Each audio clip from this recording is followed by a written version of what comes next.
La vallée de l'Ourika. On présente aujourd'hui un projet fascinant. La vallée de l'Ourika, un vrai laboratoire à ciel ouvert, exceptionnel pour comprendre l'orogenèse atlasique. Pour cette présentation, nous devons dépasser la simple description paysagère pour aborder la stratigraphie, la tectonique, plis, failles, chevauchements, et la géodynamique, héritage hercynien, rifting triasique, compression alpine. Structure du transect, nord en direction du sud. Zone axiale, capsule 1, le contexte géodynamique et la plaine du Haouz. Bienvenue dans ce transect géologique de la vallée de l'Ourika. Nous nous trouvons actuellement à l'exutoire de la vallée, sur la bordure sud de la plaine du Haouz. Ce que vous voyez ici n'est pas qu'une simple tendue plane, c'est un bassin d'avant-pays comblé par d'épais dépôts néogènes et quaternaires. Ces sédiments, arrachés à la chaîne par l'érosion, masquent le socle paléozoïque sous-jacent. Regardez vers le sud. L'Atlas se dresse brusquement. Ce contraste topographique marque la limite entre le bloc stable de la meseta marocaine et la ceinture orogénique intracontinentale de l'Atlas. Nous allons remonter le temps et l'espace, traversant les structures compressives qui témoignent du raccourcissement alpin ayant débuté à l'Éocène. Pour chaque chapitre, on a un prélude adapté à un public tout niveau confondu. Pour la deuxième partie de chaque chapitre, le niveau sera plus élevé pour satisfaire la curiosité d'étudiants de niveau licence en géosciences. Cela n'empêche pas que la simplicité des explications permettra une bonne assimilation par tous. Chapitre 1. Le Haouz, les portes de l'Atlas. Nous commençons à l'exutoire de la vallée, au seuil du Haouz. Ce que l'on prend pour une simple plaine est en réalité un bassin d'avant-pays. Sous nos pieds, des centaines de mètres de sédiments néogènes et quaternaires arrachés par l'érosion au relief du sud. Un remplissage colossal, témoignant d'une montagne encore jeune, encore active. Et face à nous, au loin, se dressent les premiers remparts de l'Atlas. Le contraste est brutal, comme si la Terre elle-même nous indiquait « Voici où tout commence ».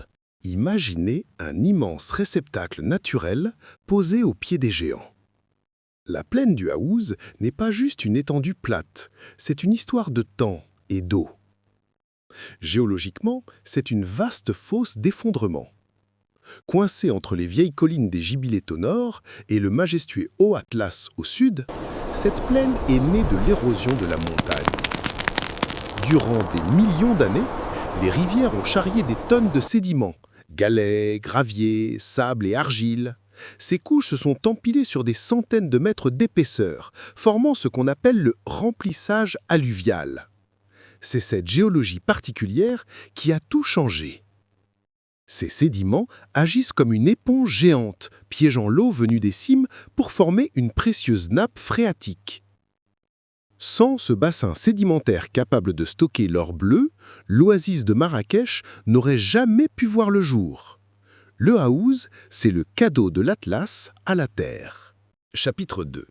Le front nord atlasique. La cassure maîtresse. Nous atteignons la première frontière tectonique, le front nord atlasique. Ici, le sol se plisse, se rompt, se renverse. Des failles inverses, des chevauchements qui avancent vers le nord, comme des vagues de pierre figées dans leur élan. Ce front est vivant. Il bouge. Il respire encore sous nos pieds. La convergence Afrique-Eurasie continue, lentement mais sûrement. Chaque tremblement, chaque faille, chaque strate renversée est un témoignage de cette grande compression alpine qui façonne encore le Maroc. Faille nord-atlasique et le front. Nous marquons ici notre premier arrêt tectonique majeur, le front nord-atlasique. Cette zone de rupture est soulignée par un système de failles inverses et de chevauchements aveugles ou émergents, orientés est-nord-est. C'est ici que la chaîne chevauche son avant-pays. Observez les reliefs de Piémont. Ils sont constitués de séries cénozoïques redressées, parfois même renversées. Cette géométrie traduit la propagation de la déformation vers le nord. L'activité sismique historique et instrumentale de la région nous rappelle que ce front est toujours potentiellement actif. accommodant une partie de la convergence entre les plaques Afrique et Eurasie. Chapitre 3. Le Jurassique, mer disparue, pli vivant. Nous pénétrons dans la zone subaclasique. Les paysages changent, les couleurs aussi. Ici affleurent les calcaires gris bleutés du Jurassique. Des roches formées dans une mer chaude et peu profonde, la Thétis. Les bancs durs forment des crêtes, les marnes tendres des vallons. L'érosion compose un paysage rythmé, comme une partition géologique. Les plis que l'on observe ici ne sont pas anodins. Ce sont les figures emblématiques de la tectonique de couverture, nappé, décollement, compression douce mais implacable. La zone subatlassique, les séquences jurassiques. En pénétrant dans la zone subatlassique septentrionale, nous traversons la couverture mésozoïque plissée. Ici, les affleurements sont dominés par des calcaires et des marnocalcaires du Jurassique inférieur et moyen, Lias Dogger. Ces roches témoignent d'un environnement de plateformes carbonatées marines peu profondes installées lors de l'ouverture de la Thétis. Notez la couleur grise bleutée des bancs calcaires qui contrastent avec les marnes plus tendres. Cette alternance lithologique guide l'érosion différentielle, formant des crêtes calcaires saillantes et des dépressions marneuses. C'est dans ces séries que l'on retrouve les principales figures de plissement de type tectonique de couverture. Chapitre 4. Les plis et décollements. La peau de la Terre se froisse. Nous entrons au cœur des déformations. Les couches calcaires étaient autrefois horizontales. Aujourd'hui, elles se dressent, ployées, fracturées. Pourquoi? Parce qu'en profondeur, les niveaux ductiles du Trias, argile et vaporite, ont servi de plan de glissement. Imaginez une nappe épaisse, glissant sur une couche de sel. La Terre agit ainsi. À grande échelle, à puissance colossale. Arrêtons-nous sur la géométrie des déformations. La zone subatlasique est caractérisée par une tectonique de peau mince ou thin-skinned tectonics, bien que l'influence du socle soit débattue ici. Les plis que vous observez sont souvent déversés vers le nord, associés à des niveaux de décollement situés généralement dans les évaporites et argiles du Trias. Ces structures absorbent le raccourcissement horizontal. Observez comment les couches rigides du lias sont fracturées lors du plissement, tandis que les niveaux plus ductiles ont flué. Cette architecture est typique des chaînes de plissement d'avant-pays, réactivant souvent d'anciennes failles normales héritées de rifting. Chapitre 5. Les séries rouges. Le désert ancien. Le paysage bascule soudain vers le rouge. Le Permo-Trias apparaît. Des grès, des siltites, des argiles. Recueillant l'empreinte d'anciens fleuves qui sillonnaient une terre chaude, aride, à l'aube de la dislocation de la Pangée. Chaque canyon, chaque plateau ocre, raconte un monde disparu. Transition vers les hauts plateaux, le Permo-Trias.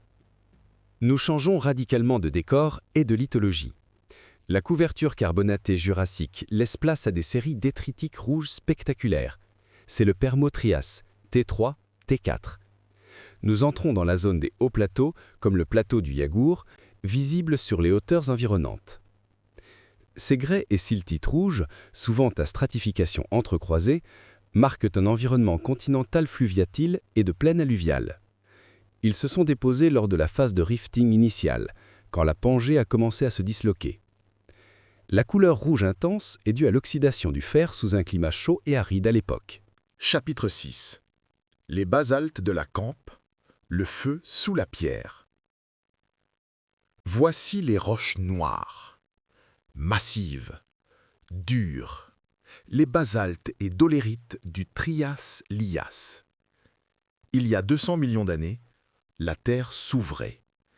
L'Atlantique n'était qu'une cicatrice naissante. Et ici, la lave jaillissait. Les orgues basaltiques, les coulées sombres, sont les cicatrices spectaculaires de cet événement. Le magmatisme de la Campe, Central Atlantic Magmatic Province. Au sein de ces séries rouges, votre attention doit se porter sur ces coulées de roches sombres, massives, parfois en prisme. Ce sont les basaltes et dolérites du Trias-Lias. Ces épanchements volcaniques font partie de la province magmatique de l'Atlantique central, l'une des plus grandes provinces ignées de la planète. Elle marque le paroxysme du rifting avant l'ouverture de l'Atlantique central. En lame mince, ces roches présenteraient une texture doléritique à plagioclase et pyroxène. Ici, elles forment des corniches résistantes qui protègent les argiles rouges sous-jacentes de l'érosion, créant ce relief en gradin caractéristique.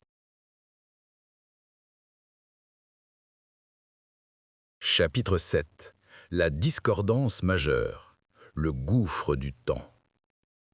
Voici l'un des instants les plus forts de ce voyage. Devant nous, un contact brutal, une frontière vertigineuse, la discordance majeure. En bas, le socle ancien, déformé durant l'orogénèse hercynienne. En haut, les couches rouges du Trias, horizontales, presque paisibles. Entre les deux, des centaines de millions d'années ont disparu, érodées, effacées, perdues dans l'histoire de la Terre. La discordance majeure, le contact socle-couverture. Voici l'un des points clés de la géologie du Haut-Atlas, la discordance majeure. Observez la ligne de contact où les séries rouges horizontales ou subhorizontales du Trias reposent directement sur des roches beaucoup plus anciennes, déformées et métamorphisées. C'est une surface d'érosion, une pénéplaine, qui sépare l'histoire hercynienne du socle de l'histoire alpine de la couverture. Ce contact nous indique qu'avant le dépôt du Trias, le socle paléozoïque a été érigé en montagne, plissé, puis totalement érodé. C'est une lacune stratigraphique de plusieurs centaines de millions d'années que vous pouvez toucher du doigt. Chapitre 8. La zone axiale, le cœur profond de l'Atlas. Nous arrivons au cœur de la chaîne, aux roches les plus anciennes, aux schistes sombres, aux grauwacs, aux volcanos sédimentaires du Précambrien. Le massif ancien. Le squelette de la montagne. Ici, la compression alpine a tout repris, failles, soulèvements, fractures. Une géologie intraitable. La zone axiale, le socle précambrien et paléozoïque. Nous sommes désormais au cœur de la chaîne, la zone axiale. En avançant vers Seti Fatma, nous marchons sur le massif ancien.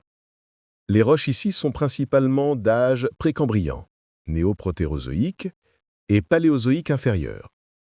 Ce sont des schistes, des grauwacs et des formations volcano-sédimentaires du groupe de Seti Fatma. Notez la foliation intense et le métamorphisme régional qui affectent ces roches. Elles constituent l'ossature rigide de l'Atlas. Lors de la compression alpine, ce socle ne s'est pas contenté de rester passif. Il a été faillé et soulevé, poissonnant la couverture sédimentaire sous-jacente. Chapitre 9. Les granites et filons. Les cicatrices magmatiques. Des intrusions claires apparaissent. Granit, granodiorite. Elles découpent le socle sombre comme des veines de lumière. Ces roches racontent les derniers souffles des orogénèses anciennes. Elles façonnent les cascades. Elles dictent le parcours de l'oued Ourika. Elles résistent, quand tout autour s'effondre. Les intrusions granitiques et filoniennes. En observant les affleurements le long de l'oued Ourika, vous remarquerez des intrusions de roches claires, grenues. Ce sont des granitoïdes, granite, granodiorite, et des réseaux de filons, dikes, qui recoupent le socle métamorphique. Ces intrusions sont généralement associées au dernier stade de l'orogenèse hercynienne ou panafricaine tardive. Elles témoignent d'une histoire thermique complexe. Regardez les enclaves sombres dans le granit rose. Elles prouvent le mélange de magma ou l'assimilation de l'encassant. La résistance de ces roches magmatiques face à l'érosion fluviale est responsable de la formation des cascades et des seuils rocheux que l'on trouve en amont. Chapitre 10. Synthèse, la vallée qui continue de naître. Nous venons de traverser 600 millions d'années, du socle précambrien au dépôt moderne. Mais l'histoire n'est pas terminée. L'Atlas continue de monter, la vallée continue de s'inciser, et le Haouz continue de se remplir. L'Ourika n'est pas qu'un paysage, c'est un récit, une mémoire vivante, un dialogue entre le temps, la roche et la Terre elle-même. Synthèse. Soulèvement et érosion actuelle. Pour conclure cette traversée à la station la plus méridionale, prenons du recul. Nous sommes passés d'un bassin sédimentaire récent à un socle précambrien, traversant 600 millions d'années d'histoire. L'architecture actuelle de la vallée de l'Orica est le résultat d'une inversion tectonique. D'anciens bassins de rift triasique ont été comprimés et soulevés pour devenir les hauts sommets de l'Atlas. L'incision profonde de la vallée, visible autour de vous, prouve que ce soulèvement est géologiquement récent et toujours actif. L'érosion travaille sans relâche, alimentant la plaine de Haouz où nous avons commencé, bouclant ainsi le cycle géologique. Tableau synthétique, géologie de la vallée de l'Ourica. Ère, période, lithologie, roche, contexte et événements géodynamiques, station, capsule. Quaternaire et néogène. Alluvions, conglomérats, graviers, érosion et sédimentation. Remplissage du bassin d'avant-pays par les produits d'érosion de la chaîne. Cénozoïque, Éocène actuel. Structure tectonique. Orogénèse atlassique, compression. Inversion des bassins, failles inverses, plissement et surrection de la chaîne, raccourcissement NS. Jurassique, liasse et dogger, calcaire massif, marno-calcaire. Transgression marine, tétis. Plateforme carbonatée peu profonde, post-rift. Trias, liasse et camp, basalte, dolérite, coulée et dique, magmatisme de la camp, paroxysme du rifting, ouverture de l'Atlantique central. Permo-trias, grès rouge, siltite, argile, rifting continental. Dépôt fluviatile en climat aride, serré rouge. Début de la dislocation de la Pangée. Discordance majeure, surface d'érosion, pénéplanation. Longue période d'érosion arasant la chaîne hercynienne avant le dépôt du Trias. Paléozoïque et précambrien, schiste, grauwacke, granite, migmatite. Socle hercynien et panafricain.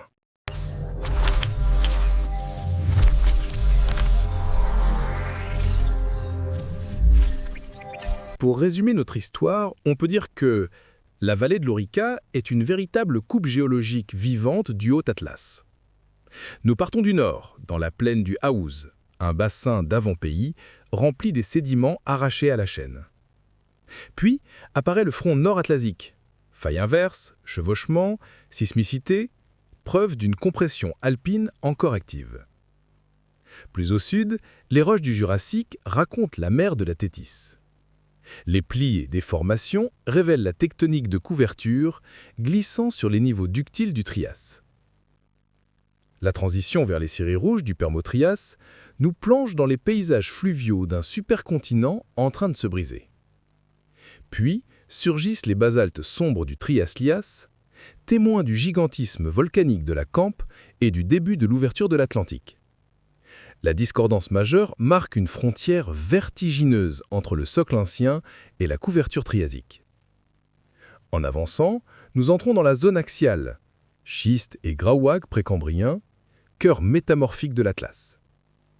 Enfin, les intrusions granitiques sculptent cascades et seuils rocheux.